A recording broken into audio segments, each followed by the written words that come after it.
Very good morning, my dear students. Students, today we are going to start a very interesting chapter of geography. That is chapter 3, drainage.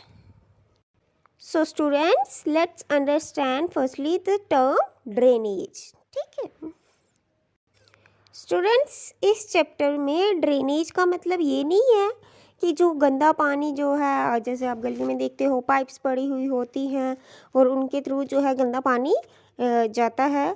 यहाँ पर drainage का मतलब ये नहीं है। यहाँ पर ड्रेनेज का मतलब है river system of an area. किसी एरिया का जो रिवर सिस्टम है उसे ड्रेनेज कहा गया है। The term drainage describes the river system of an area. Look at the physical map. बच्चों, आगे जाके मैं आपको फिजिकल मैप दिखाऊंगी। उस मैप में हम क्या नोटिस करेंगे, पहले हम ये समझ लेते हैं। We will notice that small streams flowing from different directions. हम देखेंगे मैप में छोटे छोटे स्ट्रीम्स जो हैं अलग अलग डायरेक्शन, अलग अलग दिशा से बहते हुए आएंगी, comes together to form the main river, और एक साथ मिल जाएंगी और वो क्या करती हैं, मेन रिवर बनाती हैं। अलग अलग दिशा से छोटे छोटे स्ट्रीम्स बहती हुए आती हैं और वो एक साथ मिलकर मेन रिवर बनाती हैं, which ultimately drains into a large water body. और फिर ये जो रिवर्स मिलकर मेन रिवर बना, वो स्ट्रीम्स जो है मिलकर मेन रिवर बनाती हैं, वो फिर किसमें, किसी लार्ज वाटर बॉडी में ड्रेन बह जाती हैं, जैसे कि किसी लेक में बह जाती हैं, या फिर सी में आके मिल जाती हैं, या फिर ओशन में आके मिल जाती हैं। The area drained by a single river system. अब जो एरिया इस सिंगल रिवर सिस्टम द्वारा ड्रेन हुआ उसे हम कहते हैं ड्रेनेज बेसिन।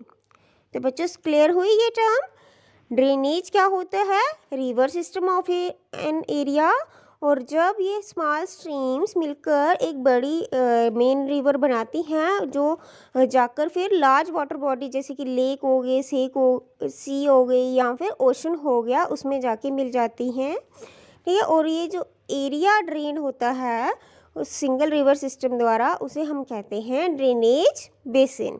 क्लियर।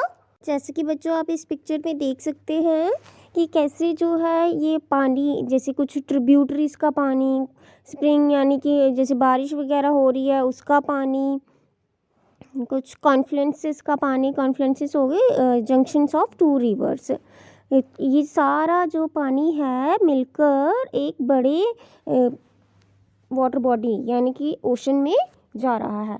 तो ये जो एरिया है, the area drained by a single river system, ये जो एरिया इस रिवर सिस्टम से ड्रेन हुआ उसे हम कहते हैं ड्रेनेज बेसिन। अब आपको क्लियर हो गया होगा ना कि ड्रेनेज बेसिन क्या होता है। A closer observation on a map will indicate an elevated area such as mountains or an upland separates two drainage basins. Such an upland is known as water divide. और हम क्या देखेंगे map पे, कुछ water divides देखेंगे। Water divide क्या होता है बच्चों, कोई भी एलिवेटेड एरिया, जैसे कि एलिवेटेड होता है ऊपर की तरफ उठा हुआ एरिया, जैसे कि माउंटेन या फिर कोई अपलैंड या ऐसे ही कोई ज़मीन जो है ऊपर की तरफ उठ जाए, जब वो टू ड्रेनेज बेसिन्स को सेपरेट करते हैं उसे हम, वो जो अपलैंड या फिर जो एलिवेटेड एरिया हुआ उसे हम कहेंगे वाटर डिवाइड। जैसे कि बच्चों आप यहाँ पर देख सकते हैं, ये जो है एक ड्रेनेज बेसिन है, ये जो है दूसरा ड्रेनेज बेसिन है। ठीक है, अब ये जो है सेपरेट कैसे हुए हैं, बीच में जो एलिवेटेड एरिया है, ऊपर की तरफ उठा हुआ एरिया है इसके थ्रू, और ये जो एलिवेटेड एरिया है इसी को हम कहेंगे वाटर डिवाइड। ठीक है, इसी को हम क्या कहेंगे, water divide. Students, do you know the world's largest drainage basin is of Amazon river. विश्व का सबसे बड़ा बेसिन जो है, ड्रेनेज बेसिन है, वो कौन बनाती है, अमेज़न रिवर बनाती है। जो अमेज़न रिवर है वो विश्व का सबसे बड़ा ड्रेनेज बेसिन बनाती है बच्चों। एंड बच्चों, इंडिया में कौन सी रिवर जो है लार्जेस्ट बेसिन बनाती है, तो बच्चों इंडिया में गंगा रिवर लार्जेस्ट बेसिन बनाती है। ठीक है, याद रखिएगा, इंडिया में Ganga river largest drainage basin बनाती है। ठीक है, और बच्चों जैसे कि आप इस मैप में देख सकते हैं अलग अलग बेसिन्स दिखाए हुए हैं, जैसे कि ये इंडस बेसिन है, ये वाला, यहाँ पर जो है गंगा बेसिन है। गंगा बेसिन की बात करें हम तो देखिए कुछ ट्रिब्यूटरीज नेपाल से होते हुए के साथ मिलती हैं, और जो एरिया गंगा रिवर सिस्टम से ड्रेन हो रहा है उसे हम कहेंगे गंगा बेसिन। यहाँ पे आप देख सकते हैं लूनी बेसिन, यानी कि लूनी रिवर सिस्टम से ड्रेन हो रहा है। और भी कितने सारे बेसिन्स जो हैं दिखाए गए हैं इस मैप में, जैसे कि ये नर्मदा बेसिन, ये Brahmaputra basin, Godavari basin, Krishna basin, ठीक है, ये कावेरी बेसिन। तो बच्चों अब आपको समझ में आ गया होगा वो एरिया लैंड का जो सिंगल रिवर सिस्टम से ड्रेन होता है उसे हम कहते हैं ड्रेनेज बेसिन, और जिस रिवर सिस्टम से वो ड्रेन होता है उसको जो है उसी रिवर के नेम से रखा जाता है। जैसे जो एरिया इंडस रिवर सिस्टम से ड्रेन हुआ उसे इंडस बेसिन कहा गया, जो गंगा रिवर सिस्टम से हुआ उसे गंगा बेसिन कहा गया। ठीक है बच्चों, clear? Now students, drainage system in India. अब हम किसके बारे में बात करेंगे? Drainage system in India, India के ड्रेनेज सिस्टम के बारे में। The drainage system of India are mainly controlled by broad relief features of the subcontinent. यानी कि बच्चों जो इंडिया का ड्रेनेज सिस्टम है वो सब कॉन्टिनेंट के जो फिजिकल फीचर्स हैं, ठीक है, रिलीफ फीचर्स हैं, उनसे इन्फ्लुएंस होके बनता है। अब यहाँ पे इस बात का ध्यान रखना बच्चों, यहाँ पे सब कॉन्टिनेंट क्यों कहा गया है? ऐसा नहीं है बच्चों कि जो इंडिया की रिवर होगी वही जो है इंडिया में बहेगी और उसी से ड्रेनेज सिस्टम बनेगा इंडिया का।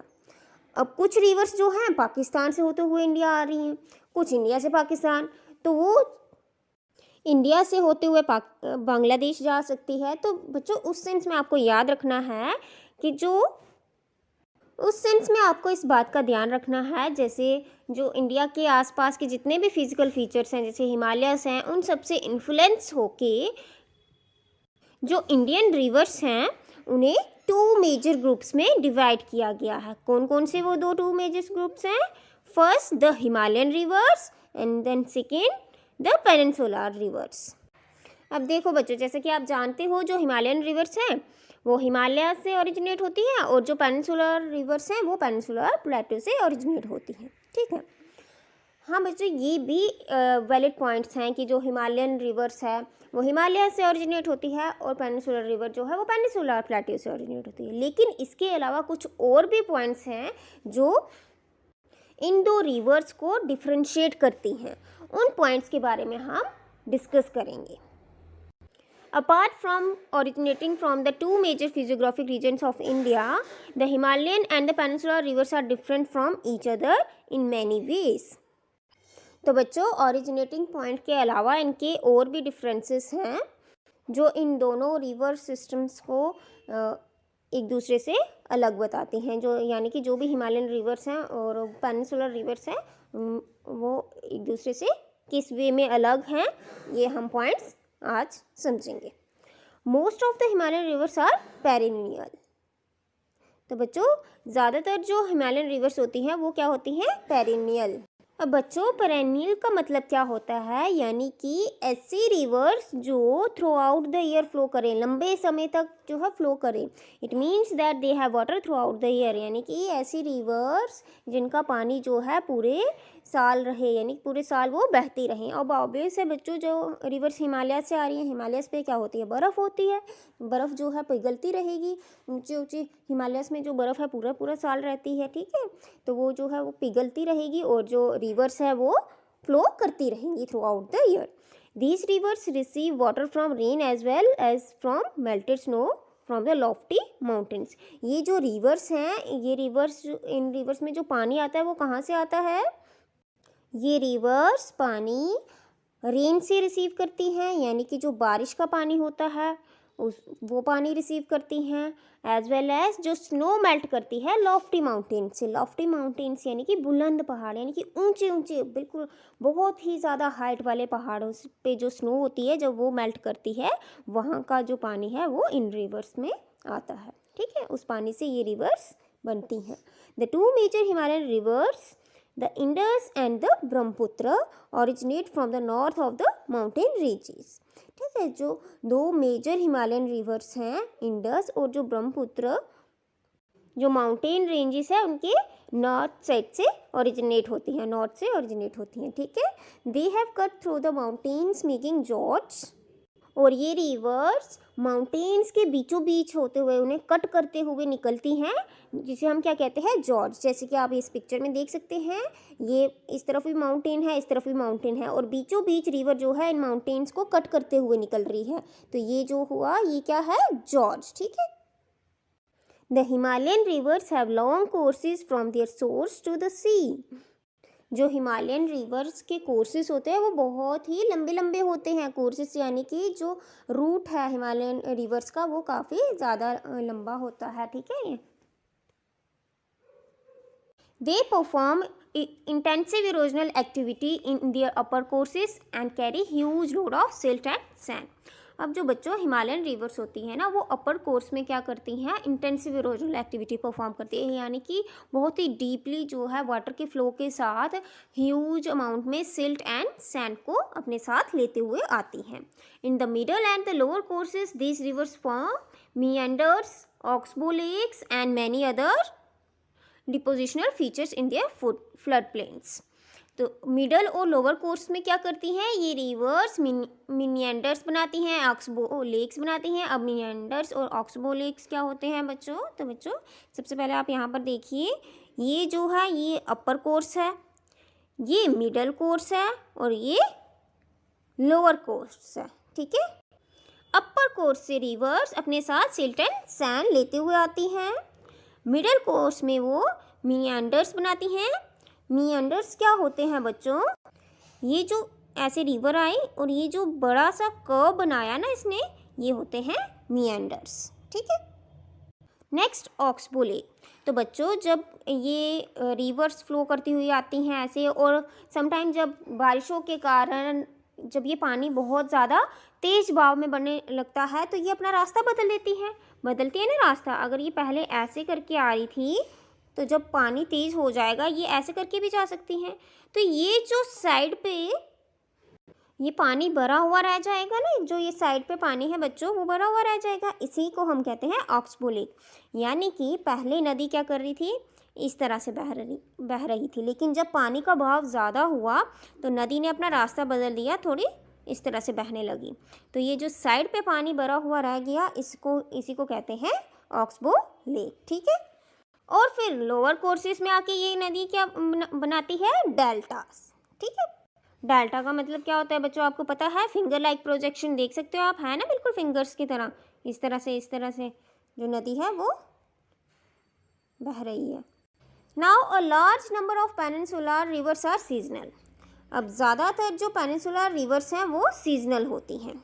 As their flow is depend on rainfall. Seasonal यानी कि वो मौसम पे डिपेंड करते हैं कि किस मौसम में ये रिवर्स बहुत ज़्यादा फ्लो करेंगी, किस मौसम में ये रिवर्स जो हैं वो सूख जाएंगी।